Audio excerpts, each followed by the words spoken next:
Esdras, você como jornalista, você sabe que toda informação, quando é divulgada por um meio de comunicação, ela tem que ter fonte, ela tem que ter uma base. Você não pode falar nada falso, porque senão você pode correr o risco até de ser processado por isso.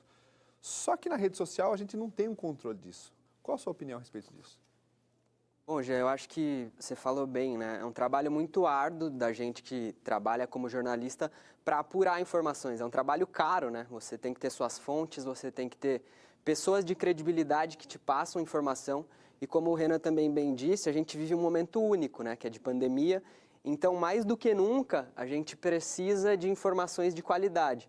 Então, a responsabilidade que nós, como jornalistas, temos é gigantesca nesse momento. Se você, de repente, passa uma informação que não tem sentido, ou então que foi, de repente, replicada por alguém que não tinha credibilidade para tratar daquele assunto, você pode causar a morte de pessoas, principalmente num momento como esse. A gente vê um dos debates muito acentuados nesse momento é o da cloroquina, né? Que o governo recomenda, mas as pessoas, profissionais da área médica, alguns não recomendam. E aí a própria OMS diz que interrompeu estudos porque ainda é um medicamento que é muito contestado, pode causar efeitos colaterais. Então eu acho assim, existe muita responsabilidade com o que você replica nas redes sociais. Você como cidadão deve checar, principalmente nos portais que têm credibilidade, e ainda assim duvidar, porque hoje em dia tem muitas fakes sofisticadas, né? Usando capas de portais, e, enfim. Então, acho que você, como cidadão, deve sempre duvidar da informação e buscar de portais ou, enfim, de veículos que tenham credibilidade e não só um, mas mais do que um para você conseguir. Checar várias fontes, né? Acho que é importante. Participar também pode mandar aqui pelo Facebook, mande sua pergunta, estamos aqui respondendo. Esdras, qual o papel da imprensa nesse momento em que as pessoas estão mais em casa, é importante passar informação correta? Como fica isso nessa época de pandemia? Antes, acho que é até bom voltar um pouquinho no que o Renan disse, é muito importante essa linha tênue entre a liberdade de expressão e você propagar fake news. É claro que muita gente é ingênua nas redes sociais e acaba replicando sem ler, enfim. Mas existe as fake news que são propositais, né? E aí que está o grande problema. Inclusive, a gente, no momento, tem um inquérito em andamento no STF, né? Ontem foi, inclusive, um dia, assim, a gente está no timing certo, né, de comentar isso. E é tão sofisticado que essas fake news são propagadas de forma proposital. O próprio ministro... Bancadas. O próprio ministro Alexandre de Moraes, que comanda essa investigação, já praticamente cravou que existem empresários por trás disso. Então, é um sistema que ele é financiado. A gente não sabe exatamente por quê e por quem. Mas, assim, existem muitas provas já cabais de que é um sistema financiado. Então, acho que é importante a gente voltar nesse ponto para dizer que hoje não é mais infantilidade, não é mais só ingenuidade. Existe toda ele até chama de organização criminosa por trás, né? O tal do gabinete do ódio, enfim.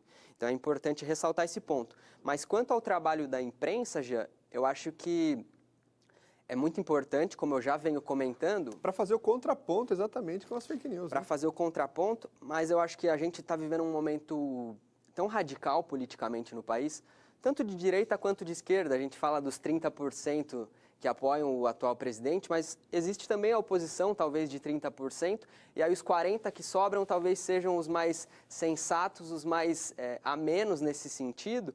E aí a gente precisa saber que, bom... Exemplo dessa semana e da semana passada, Folha, Globo e outros veículos deixaram de fazer a cobertura no Planalto. Por quê? Porque os ânimos estão tão exaltados que o trabalho da imprensa está prejudicado. A minha última passagem profissional foi pela TVT em Itapetininga. Felizmente eu não sofri nenhuma agressão física nem nada, mas nesse tempo de pandemia o que a gente ouviu vocês devem ter visto muitos vídeos também de Globo Lixo. Cara, a gente está fazendo o nosso trabalho, a gente está tentando levar informação de qualidade, enquanto muita gente está levando para um outro lado, como se a gente, como o Renan disse, se o vírus fosse uma teoria da conspiração que veio da China, que a gente está só inventando e, enfim. Não, a gente também tem família, a gente está indo trabalhar, como o Renan está vindo todo dia trabalhar aqui na Câmara, você está vindo todo dia trabalhar aqui na Câmara, então acho que as pessoas têm que pôr um pouco da mão na consciência e pensar o quanto é importante o trabalho da imprensa nesse momento. Né?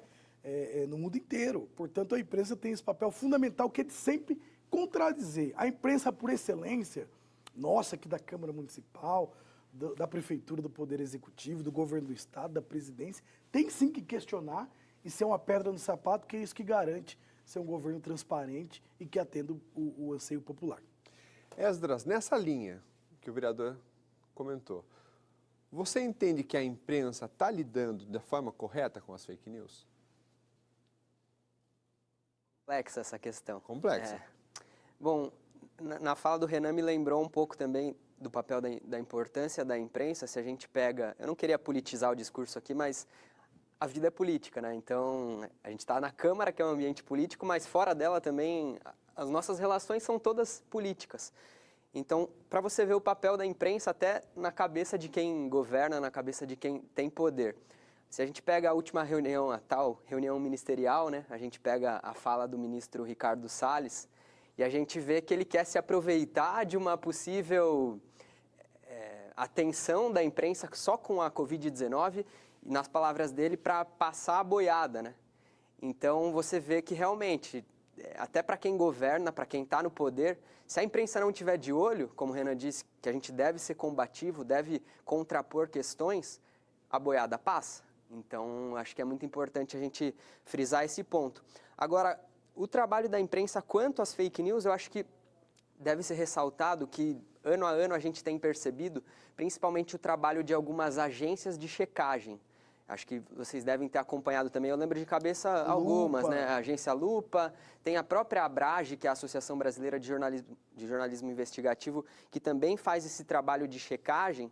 Então, são outros elementos, outras ferramentas que até a própria população pode usar em relação a esse trabalho da imprensa. Se de repente eu tenho uma dúvida relacionada a X questão, eu posso ir até essas agências, mandar a pergunta para eles checarem. Então, acho que é uma certeza maior do trabalho de combate a essas fake news.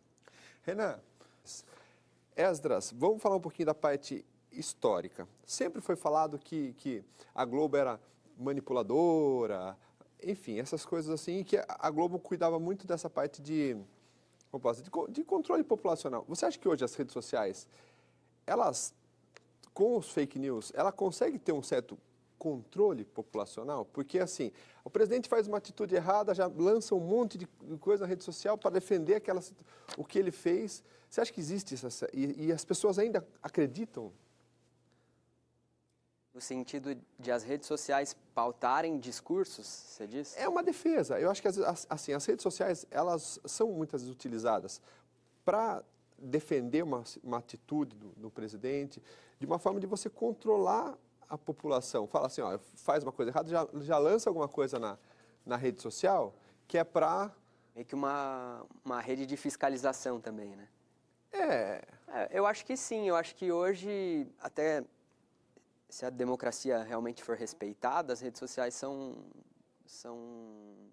positivas no sentido de pautar discursos, de pautar discussões, mas é claro, democraticamente falando, porque quando ultrapassa os limites e a gente, com as fake news, percebe isso.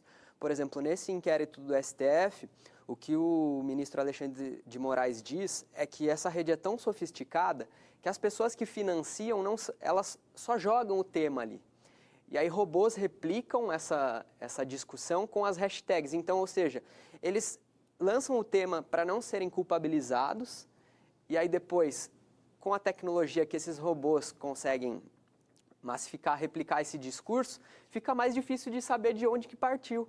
Então, assim, é claro, é uma ferramenta de controle, mas ao mesmo tempo, se for usada para o lado mais demoníaco da coisa, aí a gente vai ter grandes problemas, eu acho. Principalmente no espectro democrático. Acho que é essa a lição. Precisamos resgatar o sentimento de pertencimento para melhorar a nossa cidade, nosso estado e nosso país. Esdras, suas considerações finais? Primeiro, eu quero concordar muito com o que o Renan disse. Eu acho que, mais do que nunca, esse é um momento de união e de esforços para ser empático com o que o outro pensa, no sentido de que eu gostaria de ser mais otimista quanto ao reset da questão da polarização. Eu gostaria muito de ser otimista, porque hoje honestamente, não sou otimista quanto a isso. Eu vejo que a discussão está tão acalorada que parece difícil de encontrar um meio desse caminho para todo mundo chegar nesse meio e falar, não, vamos pensar que a pandemia é algo que, como o Renan disse, deve ser discutido cientificamente. Então, a gente vai deixar de lado as nossas bandeiras e vai focar no objetivo que é acabar com isso, vencer esse vírus. Então, acho que, mais do que nunca, a gente deve buscar essa união, independentemente de questões ideológicas, e só assim a gente vai conseguir construir um país, um estado e uma cidade melhor, porque enquanto essas amarras não forem soltas, a gente vai viver essa turbulência que parece não acabar nunca. Obrigado pela participação dos senhores.